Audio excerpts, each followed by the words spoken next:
BBC News 24. Today at the Leveson inquiry, the inquiry will hear oral evidence from Mark Thompson, Lord Patten, Jim Gray and John Battle. Statements from the following will also be taken as read. Greg Dyke, former Director General of the BBC, Nicholas Eldred, Group General Counsel and Company Secretary at Christie's, BBC News Business Editor Robert Pettison, Political Editor Nicholas Robinson, Newsnight Correspondent Richard Watson, Political Editor for ITV News Tom Bradbury, Chairman of the ITN Maggie Carver, Channel 4 News' Political Editor Gary Gibbon, ITN's Chief Executive John Hardy, Editor-in-Chief of ITV News David Mannion, and Group Financial Controller at Morgan Sindall Group Matthew Hibbert. The Surrey Police have published a letter regarding Millie Dowler's phone as part of the phone hacking investigation. The letter confirms that the Surrey Police knew that Millie Dowler's phone was hacked by News of the World journalists. Labour MP Tom Watson tweeted today that a News Corp source tells me that Rupert Murdoch has seen the draft designs of the Sunday Sun, with a launch in April at a discounted price. The British Science Fiction Association has announced its shortlist for the 2011 Science Fiction Awards. The 2011 awards will be held at Olympus 2012 and presented by the acclaimed author John Meaney. The winners will be presented with a specially commissioned artwork by Dan Brody and Lauren Hubbard.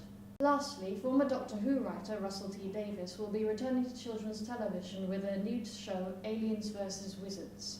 The show will be broadcast by the BBC in autumn 2012. Here is our update on the Leveson inquiry. Today Mark Thompson gave evidence and confessed that private investigators had been used by the BBC. However, he maintains that they had only been used in the public interest. Here is footage of the hearing today. The underlying principle here is that, and the guidelines are very clear, that we should respect privacy unless there are very strong public interest reasons for not doing so.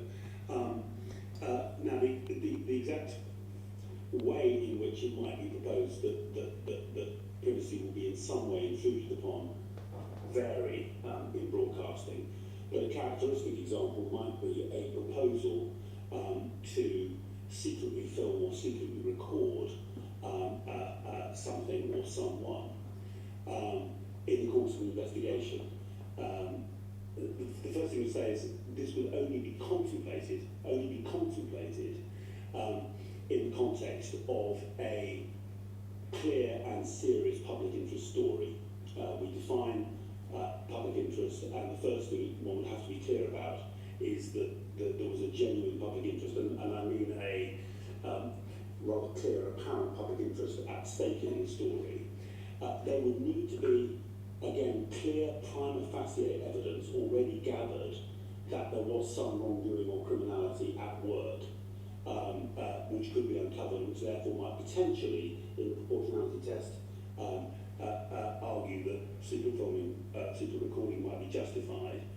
Further, we would have to be satisfied that there was no other journalistic means that could be used alternatively to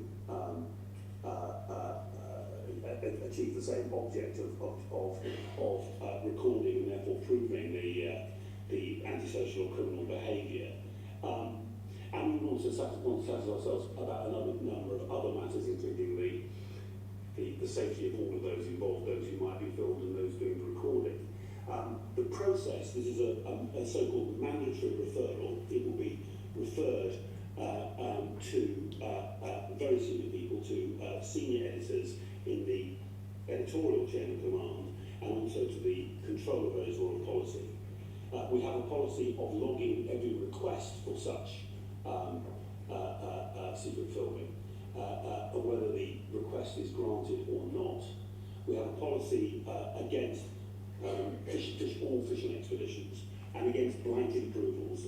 Each instance of proposed secret filming has to be separately approved.